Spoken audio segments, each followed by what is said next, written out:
All right. Well, should we let this rip? Let's do it. All right. Let's get those character sheets out. And Spencer, if you would you catch us up to speed?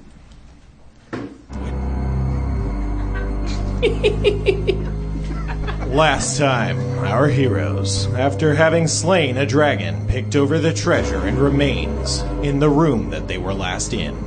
Sensing a break in the action, Sharpie and Christaberg set to work studying the bloody tome once more, trying to uncover its secrets. Mulrain, in a bid to claim the dragon's mystical and magical horns, tied various swords to her limbs. Quickly disrobing and playing a tune on his lute of charming, the barbarian transfixed the party for a time, which led to a short spat. The tension was only broken by Mulrain's successful horn harvest. The ranger presented her prize to the wise wizard, but Sharpie rebuffed her with a reference to bags before climbing a pile of treasure to have a semi-public breakdown. The realization had set in. They were far, far from home and had no way to return to the material plane. Very little happened last episode. Yeah. It actually turned into kind of an unwitting tribute to reality television. Yeah. And our guest was Genevieve Pearson from a reality show. And what we failed to point out, but which would have turned the whole thing in our favor, was that the Dungeons and Dragons session was very much like a shitty VH1 show. So do we need to take inventory of all of our treasure and move on, right?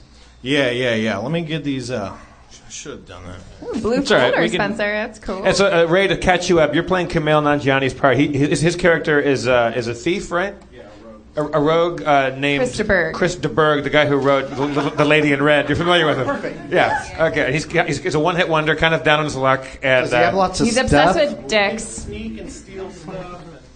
Maybe y'all are so much easier to watch from down there.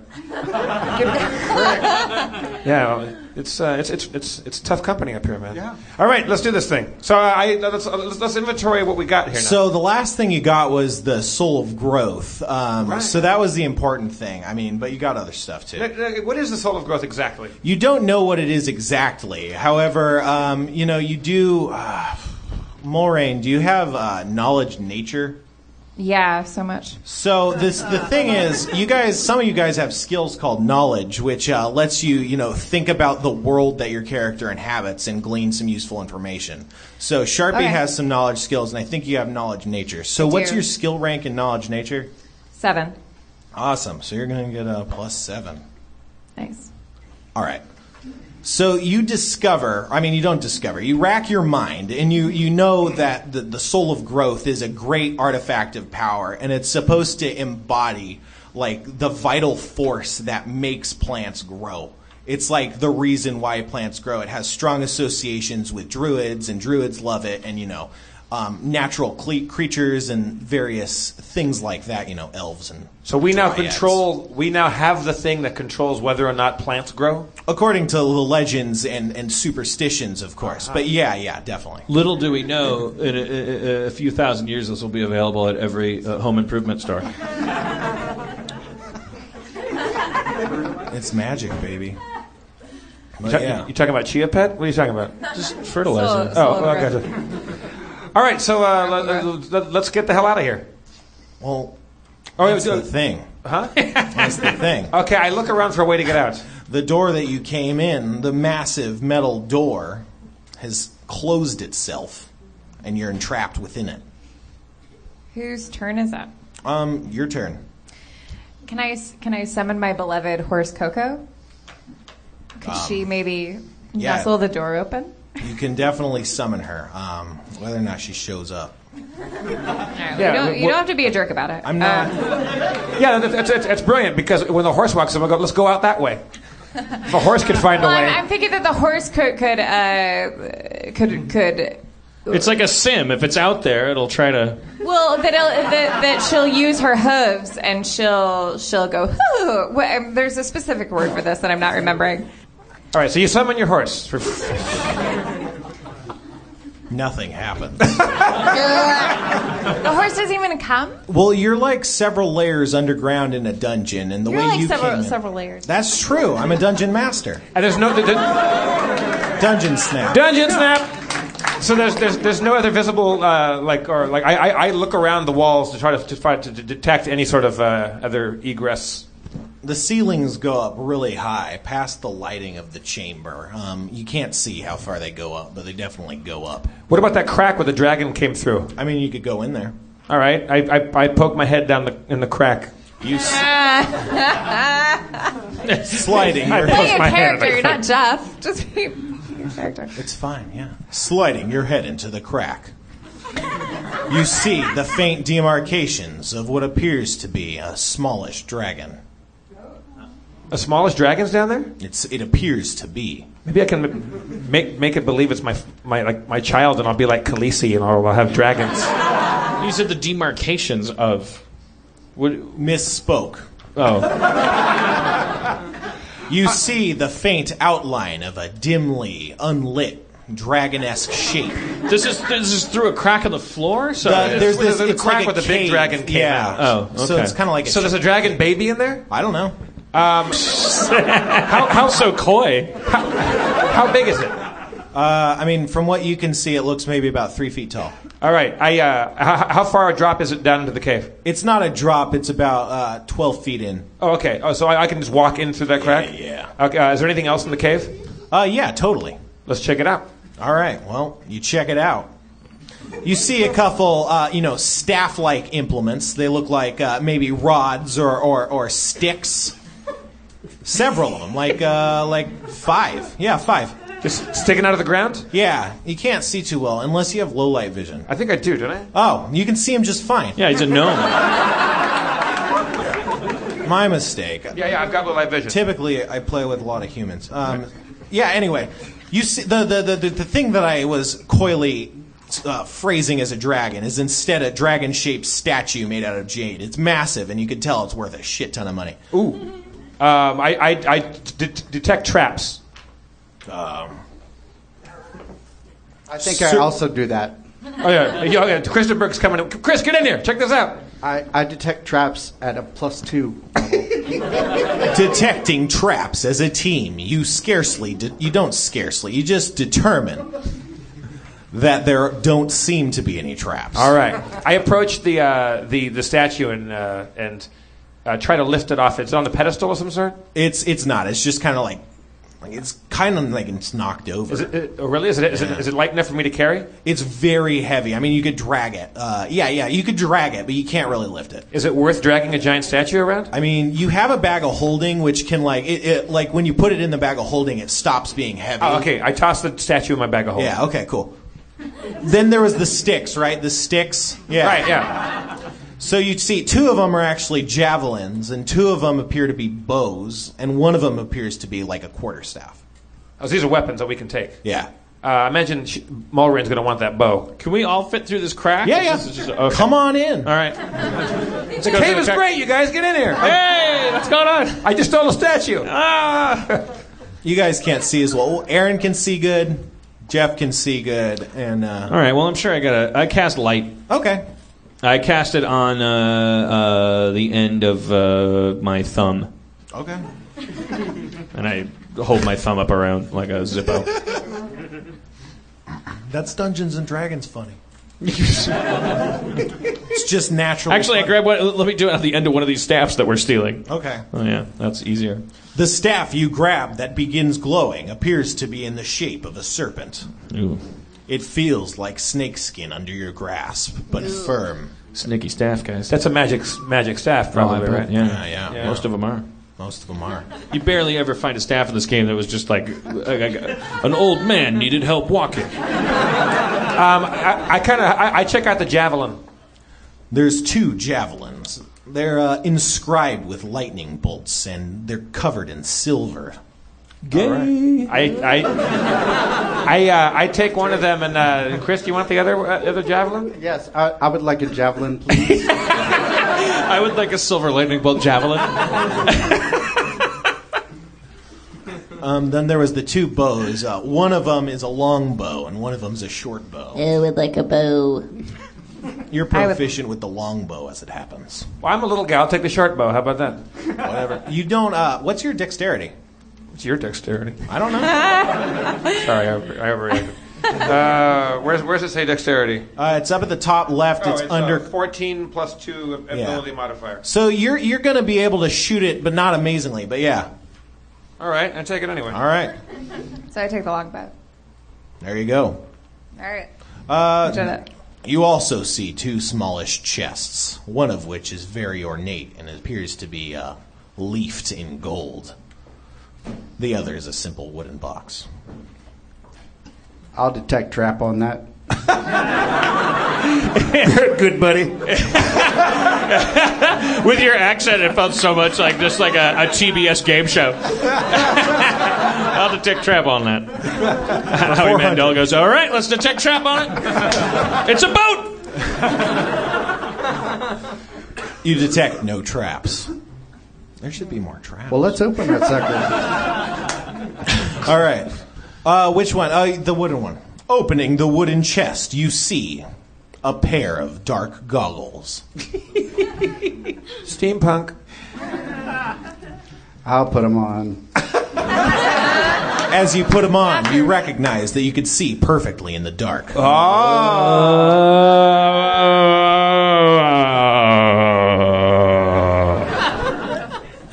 Where's my pen? I'm going to write that shit down. I now own See in the Dark. No one has. He'll add it to you. He'll do it later. He's a dungeon master. That's good for a rogue, though. You know, you're definitely. a thief. That's good for you. With your new dark vision, with which you can see in the night, you see at the end of the crack there seems to be a slight tear that's even darker than black in the back of the cave. Is it a figurative tear, like the tear between justice and vengeance? More literal. Like the tear between a wall and another wall. Yeah, okay. Chris, I think can he see with those goggles? Can he see through that darker than black crack? He can't. It's the darkest of darks. Can I borrow your thumb there, E.T.? Oh, yeah. Yeah, my serpent staff. I hold it. Careful, shield your goggle eyes. I don't want to, zero dark 30 you. Yeah, that's a good point. Does that shed any light? Osama bin Laden. Sorry. Anyway. That's my favorite part of the trailer of that movie, which is the only part of the movie I saw. There's the part of the movie, and I'm assuming it's impossible to do spoilers for Zero Dark 30, so it's, kind of, we know how it ends. Yeah, but there's a point where they're like, Osama, like they're trying to lure him out. I like to think that's Chris Pratt, right? The guy from Parks and Rec. Okay, all right, continue. Okay. So as the staff nears the tear, you notice that no light coming into it is exiting. It seems very mysterious. Wait, I'm sorry. I was thinking about vodka and what I just said. Well, so was your character. You weren't paying attention. Okay. Fill him in. Tell him what happened. The light doesn't shine far into this new part of the crack. Is it big enough for people to go through? So are we trying to get out? You can't see it, I guess. So we're trying to get out through this crack as opposed to like the door. The door we can't get out. Right. Or we didn't try. Truth. But it sounded pretty ominous that door was shut behind us and for good. I mean, maybe. Yeah. I mean, we wouldn't have found the statue in the trunks. I mean, we would have sat there. I mean, these people, maybe. you could hear them wanting to kill themselves. Like, you just feel it in the air. Robin Williams came out. He did sperm jokes. It's just, I'm not being self-defeating. I'm just saying, like, it was good that we didn't spend 48 minutes at a steel door. Did you guys I think it's good to go through him cracks. Him and Bob are dressed the same. Yeah, they're very cute. They had the same glasses so cute. almost. All right, so They're like you and Jeff. Yeah. Yeah. Exactly. Gray suits. I opened up the ornate trunk. The ornate trunk. The golden leafed one, if I'm not mistaken. Correct. Of course. What you see inside dazzles with a gleaming blue light. Its curious service betrays its true nature. It's one of the fragments of power, but what it's doing on this plane, you have no idea. What it's doing is what? On this plane, you have no idea.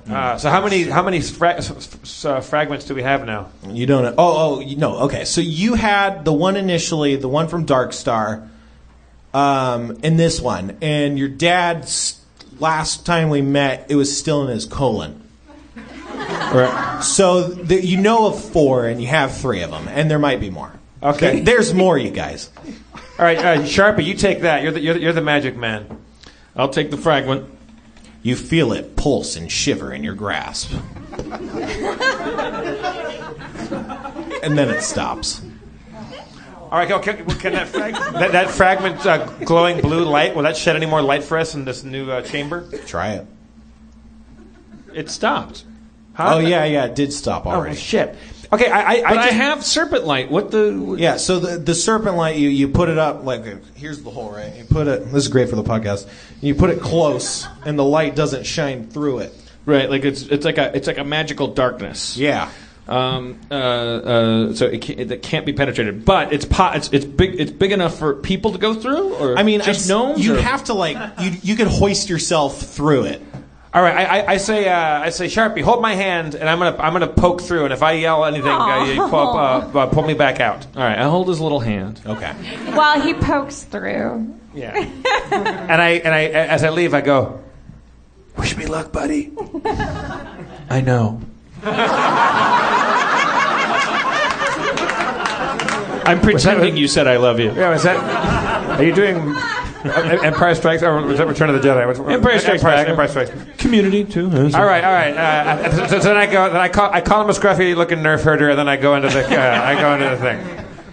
Going into the thing, you feel a dark chill come over your body. As your torso goes through the portal, you can tell that you're in another dimension. Moby.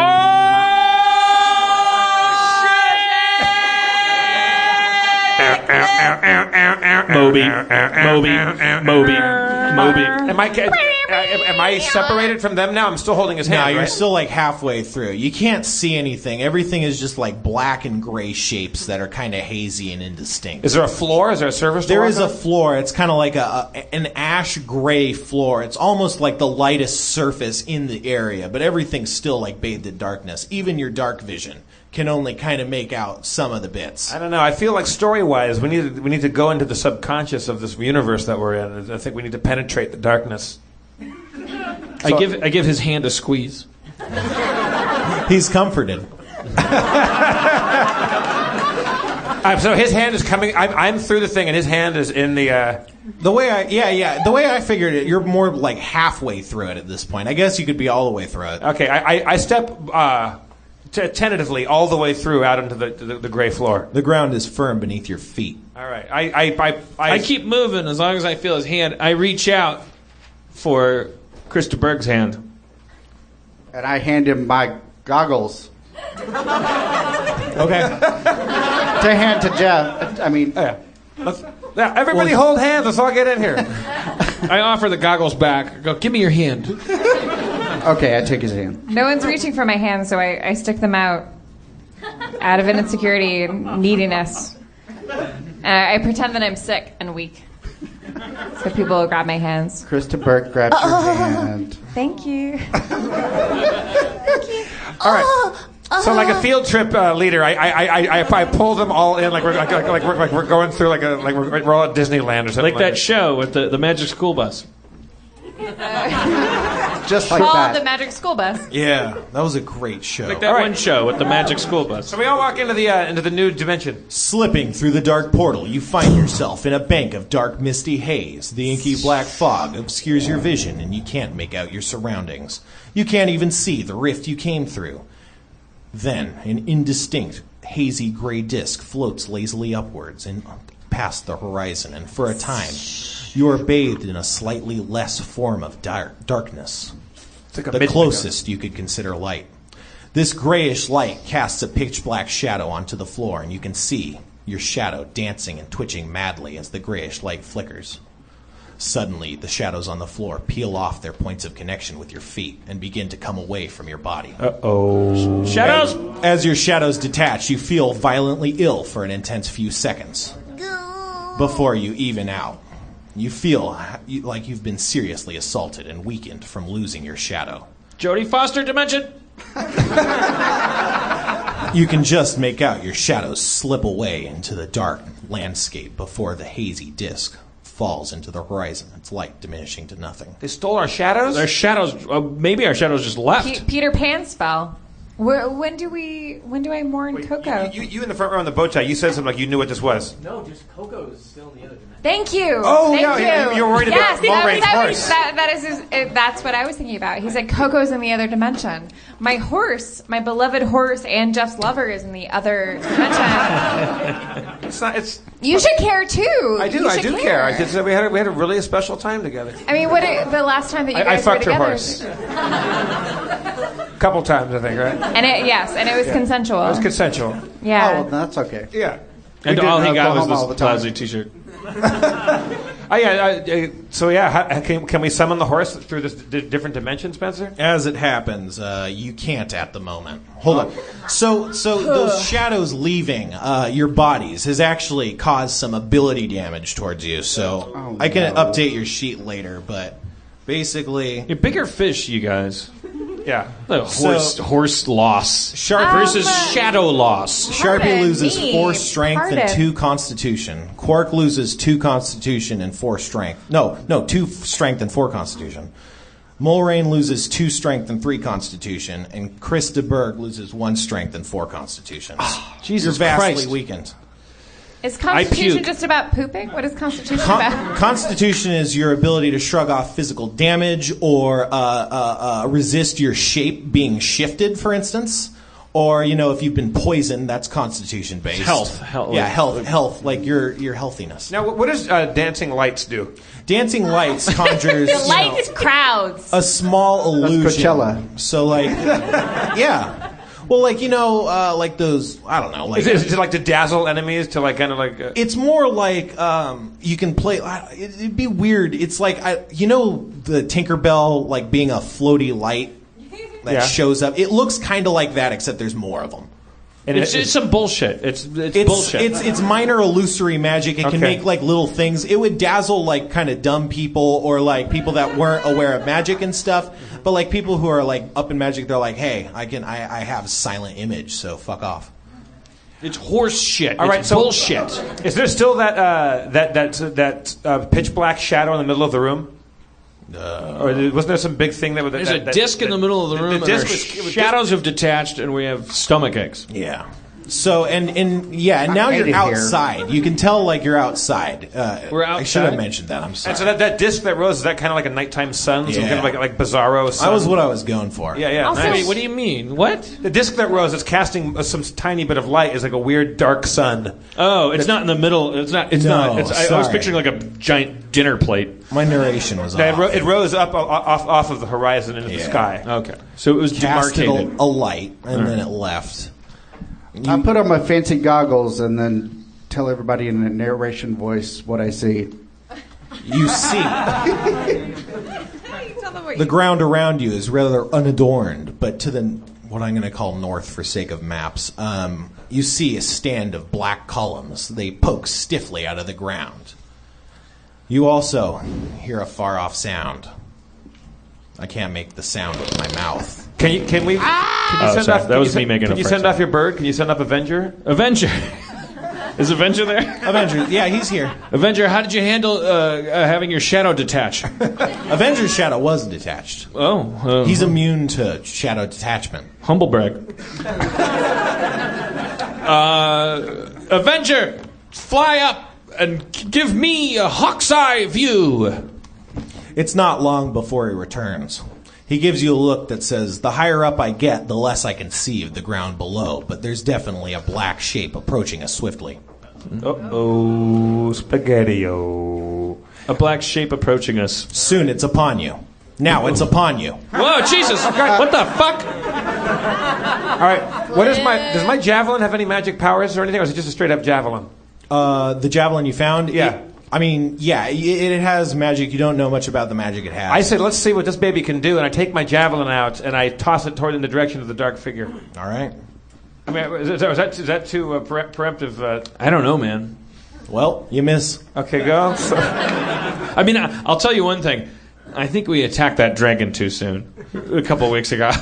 Really? Out of game comment. Yeah. I don't want a Monday morning quarterback, but a dragon came out and said, "What morsels do I smell?" And then in his prison, like he said, it was his prison. We just wailed on it. We never tried to talk. And then to you it. were locked in his prison. If a dragon speaks English, like, just have a conversation. Most dragons speak English. He spit acid at us instead. No, after. That was after. I don't want a Monday morning quarterback, but... Well, then can I use wild empathy on the shadow? Yeah. I do that. It seems to have a very familiar soul. Uh-oh. Oh. Sorry, my bad. So everybody cool it. All right. Everyone, familiar soul. It's a good thing you rolled a 3, Jeff. I try to... It doesn't even know you were... It just looks like you were... Let's stay here tonight. Can I go run over and grab my javelin kind of surreptitiously and stick it back in my bag of holding? Can we put on a talent show for the shadow? Everyone notices, and it's pretty embarrassing. But yeah, the shape approaches and stands next to Mulrain.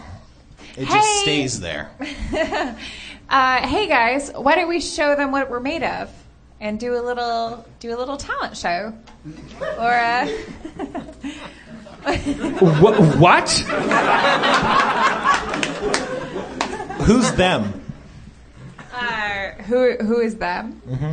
The dark shadow came up to you. Show him the shadow. Show the shadow who we're made of. Just interact with the shadow. Talk to it or something. Fine. Hey, little shadow. It looks at you. Oh, I should have mentioned. It's because it showed up so fastly. It's in the shape of a horse. Oh, hello, dear shadow. I almost killed your horse. Your horse. That's the second time. Her horse. It does appear to be made of shadowy substance. Dear shadow, I love anything that's shaped like you were shaped. So, hey. Also, I am with a party of very good souls. We have a gentleman who is searching for his father. We have a one-hit wonder who is looking to numb some dragon dicks.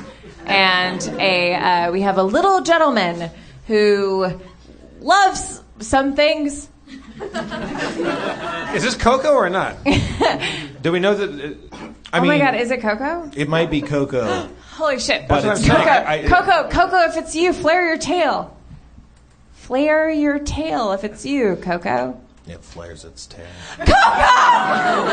But I think about my dad. I think a lot about my dad. I'm like, I'm looking for my dad. I wish my dad was around.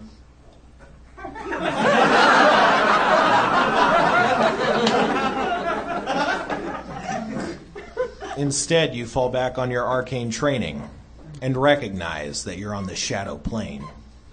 The shadow plane is a copy plane of the material plane, and as such, things have shadow versions of themselves. Oh, so this is Shadow Coco. Yeah. So, But does it correspond to the real Coco? Yeah. So this is we can't hold her? No, you can. Shadows are I mean, let's just try to hold her, how about? I try to hold her. I could just explain what happens, but that'd be just me telling a shitty story. So I reach up and I look at Quark. I hold his hand because I know that he's also emotionally invested in Coco. And I throw my arm around Coco's neck and we both look at each other because, you know, she's my friend and she's your lover. And we look at Coco's face. It doesn't look back. I mean, but yeah.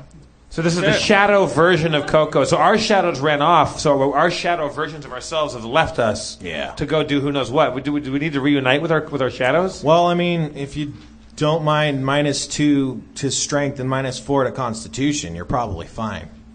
Oh. But yeah, I mean, it's whatever. Okay.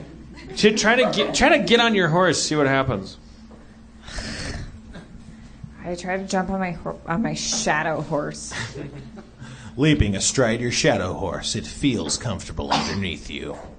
Oh. It doesn't try to buck you off, and instead regards you as a trusted friend or ally. Have Coco lead us to the pillars. Coco, can you lead us to the pillars? It doesn't make any response, but slowly it begins to trot forward. Well, but is that their response? Is that her response if she trots forward? I'm just... Spoiler, Shadow Coco can't communicate. There. Shadow I shouldn't Coco. have said it. I said it. I'm sorry, D&D aficionados. We need all the help we can get through this.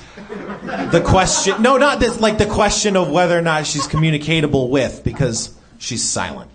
Right. Shadows are silent. No, you're only giving us the. I mean, you're giving us the information that it would have taken us 10 minutes to figure out through trial and error, which is whether or not the horse can understand us. I didn't want you to feel like you were being cold treatmented by your horse. It just doesn't talk. Man, Robin, that's nice. Robin and Bobcat really dodged a bullet tonight, didn't they? I was like, what characters are they going to be? Oh man, Robin Williams is the shadow horse. Are you kidding me? Mr. Happy, get on board. Oh my God, my shadow horse is George Plimpton. Bill Plimpton. I have no I'm idea going to follow that horse. All right, so we follow Coco off in the direction of the 5 dark pillars. There's more than 5, but yeah. Oh, okay. Well, we go that way. How far off are they? They're, I'd say it'd take you a good 30 minutes. Should we call that an act break? Yeah. We started earlier, than typical. All right. Well, okay. We're there. Woo! I plant a giant blue flag that I sew out of my own sadness, and I draw a picture of myself, and I look at it, and that's like a bookmark for where we were Before you leave? Right. Oh, yeah. Yeah. Okay, cool. I approach Sharpie and I ask if he's okay. Oh. You're being trotted away on a horse. Oh, well, never mind. I don't do that. You could take it around, control it. Okay, I take my horse around. I circle around like a knight, and I go up to Sharpie and I say, "Huh, are you okay?" Yeah, I'm all right. You know what? Thank you. I'm gonna try something. I start digging into the dirt with my hand. Okay. I dig down 12 inches, like a full foot. That's going to take you a while, but yeah. Well, I wait. Well, you dig. What? You dig. I dig. You don't wait. Well, I dig. Yeah. I, as a player, wait for my character to dig. Digging complete. I spit into it. That happens. What the hell's going on? I drop my wineskin into it. Okay. Into the hole. Uh-huh. I bury it. Okay. I pee on the spot where I buried my wineskin. Yes. I'm still sitting on my horse and I do a cool and just slowly trot away. You just spilled more vodka all over your character. I ask Quark. I say, listen, I have a theory about the shadow plane. Can you dig up my wineskin? Me? Yeah. Is the one you peed on? I have a theory. Okay, I take one of my swords and so I don't get my hands dirty, and I dig up the pee-pee. You can't do it with your sword. Oh, okay. I have to dig through your pee?